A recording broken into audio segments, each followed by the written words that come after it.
এখন রাজনীতি কোথায় আছে আল্লাহ তাআলা ছাড়া কেউ জানে না। অনেকভাবে আমাদের অপমান করা হয়েছে, এই জাতিকে অপমান করা হয়েছে।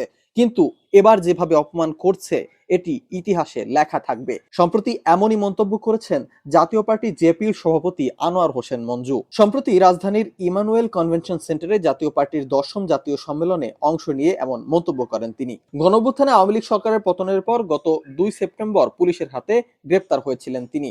এরপর তাকে ছেড়ে দেয়া হয়। বৈষম্য বিরোধী ছাত্র আন্দোলনের সময় সহিংসতার ঘটনায় ৫টি মামলার আসামির তালিকায় নাম রয়েছে আনোয়ার হোসেন মঞ্জুর। ৯০-এর দশকে এরশাদ সরকারের মন্ত্রী মঞ্জু ১৯৯৬ থেকে ২০০১ সালে আওয়ামী লীগ নেতৃত্বাধীন ঐক্যমতের সরকারেও মন্ত্রী ছিলেন। সে সময় তিনি ছিলেন জাতীয় পার্টির মহাসচিব। পরে তিনি দল ভেঙে আলাদা সংগঠন শুরু করেন, যা এখন জাতীয় পার্টি মঞ্জু হিসেবেই পরিচিত।